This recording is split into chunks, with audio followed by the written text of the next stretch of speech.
happy Monday. Thank you for joining us today. I'm really excited about today's guest. Last week I talked with Tar about the way that they're helping people throughout this pandemic, and then that led me to local meals for local heroes. And so today I have Alex, who is the co-founder of Local Meals for Local Heroes, joining me to just talk about how you're really serving the community in this time. So Alex, thank you so much for joining me. Pleasure to be here, Caitlin. Looking forward to chatting with you. Absolutely. Okay, so tell me, let's just start at the beginning. Where did Local Meals for Local Heroes start? So the idea originated from a coworker of mine actually out in Denver, Colorado. And he and I were talking shortly after things kind of began to hit the fan with COVID. And he was saying that, hey, me and a couple of friends had this idea, thought you might be interested in setting something up here in Nashville. And I jumped at the opportunity. And what was really cool about it is really we had three original founders of the initiative, myself, and then two awesome women, one of them being Alex Abrams, who owns Dino's in East Nashville, and then Dana Ritterbush, who was my other co-founder. And the three of us had never met prior to this initiative. We all had mutual friends and mutual connections, but it was one of those things where we were all kind of driven by the same feeling of wanting to and the need to do something ultimately during this time frame. Because what we were finding is that we all have friends who are impacted in this in a lot of ways, right? Whether that be you actually are dealing with the virus yourself and going through the treatment, you are or are associated with in some capacity as a friend, family, or loved one of a healthcare professional that's dealing with something unprecedented, or your local business has been impacted in this way. So we were all driven by that same mission. We came together and frankly hadn't met in person until like 2 weeks ago. So it's all been remote work and we all were driven by kind of that same common goal. So you guys hadn't met, and then now all of a sudden you've got this wonderful fundraiser organization. And so kind of how did all of a sudden you guys go, okay, like here's what we want to do, and how you guys went about it? It was one of those things where the Denver group was extremely helpful in just helping us to talk through, here's what we've done, because they'd started about 3 to 4 days ahead of us and had a little bit of a jump start. But from then it became, okay, we know that the restaurants are going to jump at this idea. The biggest challenge is going to be the hospitals from the standpoint of making sure we're going through the right protocols, making sure we're getting to the right people. And so there was about a week or so of our reaching out to literally every person in our network and saying, hey, who do you know that could help us coordinate deliveries? And now we're in a position where we basically have set cadences. Every 2 weeks, we have a set schedule with each of the hospitals. And so we started to create these processes that are enabling us to reach as many hospitals as possible now. So we're up over 11 or so groups that we're working with and trying to hit different groups within each of those hospitals as well. You know, everyone associates this impact with the ICU, the MICU, the respiratory units, but there are EMS staffs, there's the EVS staff that's still having to clean the hospital so much. There's a whole bunch of people that are being impacted by this, and we want to continue to try to find ways to touch them and show them support from the community. Well, and so for those people that maybe don't know exactly what it is that you do, would you mind just explaining it? Definitely. So the concept is really simple. We are very fortunate and we have set up a GoFundMe, and the idea is that we are asking for donations from the community, whether it be here in Nashville as well as just others around the country. And with the funds that we are raising, we are taking those and purchasing meals from local restaurants. So think of your favorite Nashville spots that are out there that are being impacted. We are trying to lift them up. So the idea is that we're going to go purchase a bulk order from them, somewhere between 35 to 50 meals at a time.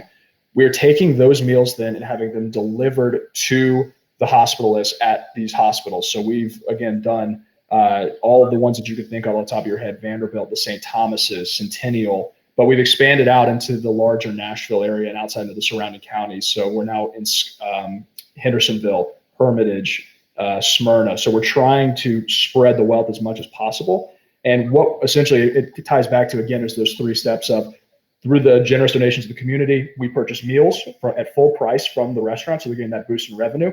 And then as a sign of support from the community and a morale boost, we are taking those meals and delivering them to the frontline heroes that we're working with every day. Which I think that's incredible that you're finding a way through one fundraiser to be able to support 2 different groups, because I mean, I've had this conversation a lot over, last 7 weeks or however long the thing is going on at this point. But just, about the hit that restaurants are taking. But then, on the flip side of it, I know several nurses and the way that they're having to deal with this pandemic. So I think it's really amazing that you're able to find a way to combine both and be able to support both with one fundraiser.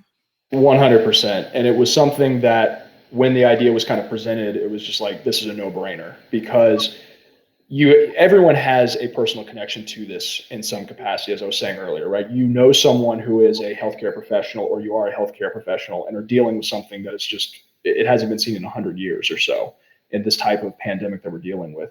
And then you're looking at it equally, it's different, but it's the same level of magnitude of impact economically that's happening. Nashville is driven by its hospitality and these other, backbones of the city. And one of them is the restaurant scene. You think about the great food that you can have, whether it be something as simple as the hot chicken or something as elaborate as some of your more, extensive dining options. And that is such a pillar of this community. And it was something that my co-founder, Dan, always says that we want to leave Nashville the way we found it when we come out of this pandemic. And this is one of the ways that we believe we can help. Ooh, I really like the way that she puts that. That's amazing. She is a wordsmith. She is fantastic. So, like when you guys, are you just from the donations you get, are you then just saying, okay, well, this time we're going to support this restaurant? Like, how do you go about kind of organizing where you're going to order from? And so it's funny, the first couple of weeks, it was one of those things where I was literally just like, okay, where do I like here in Nashville? And what are some really good places? And what it's been fun is that it's actually been such an awesome way to get further into the community. So we opened up our networks and thought through all the places, but then it's been looking at, okay, which places are listing themselves as open and available for handling this type of order. We have recently partnered with an organization here called the Music City Concierge Association. And that group is a joint venture between the Nashville Convention and Visitor Center, as well as the Greater Hospitality Association of Nashville. And so they are the backbone, essentially, of that industry I was alluding to earlier. They have a network of partners that are restaurant groups that we're working with. So we are essentially doing a combination of, reach outs on our end. We think of a good one or we see someone pop up, but it's also been really promising because we started to have a lot of organic reach outs to us where people are saying, hey, we'd love to get involved with this. And our goal is to try to spread the wealth as much as possible here. We're not interested in having a stable of 5 or 6 that we're hitting each time. Our goal is to try to find new ones and continue to go back to them when we can, but mostly we're trying to get as far and as wide as possible. So we're up over, I believe, 60 restaurants as of this week.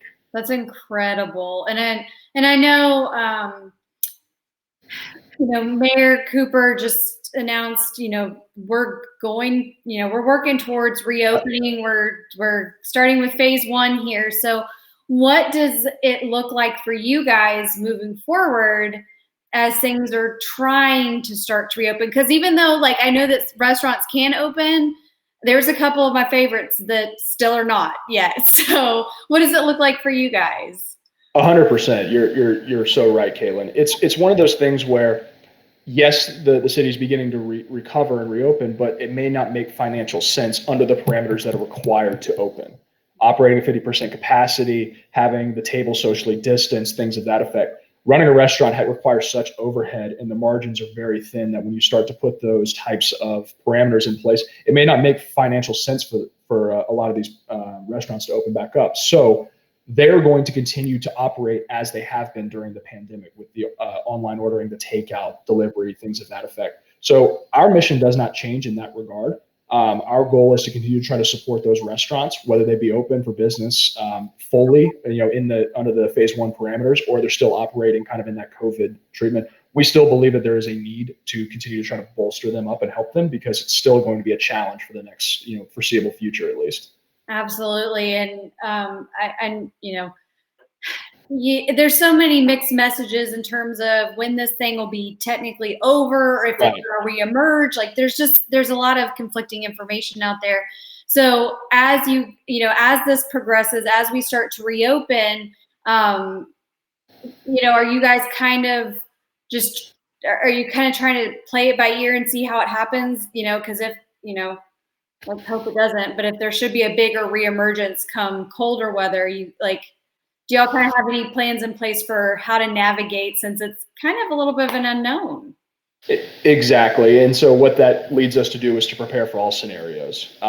If there's something that happens from the standpoint of there being being a steep decline in cases, and we go back to some semblance of normalcy over the next 2 months, I mean, everyone's going to be ecstatic about that, right? That's a fantastic thing that happens. That being said, we want to prepare for that scenario, but also what happens if there is that additional spike that may come down there, or maybe just a slow unwinding process, which I think is probably going to be the closest thing that we see, is that it's just going to be a very methodical, drawn out process of reopening. We still plan to be there for any of those scenarios. And so what we're doing financially from our planning perspective, as well as then what we're trying to ramp up from an organizational perspective with our fundraising efforts and things like that, is our goal is to be there as long as required here. I would love for us to have a war chest of donations available, and that people will kind of say this thing's kind of run its course and we can donate to a really great cause with that. That would be the ideal way to just put a bow on this and end it. But our expectation is that we are going to try to be there for, if there is that slower winding process, there's another spike, whatever, we still want to be there for any of the scenarios that may come. Absolutely. And what has, with you guys taking these various meals to the different hospitals, what has been the response that you guys have seen?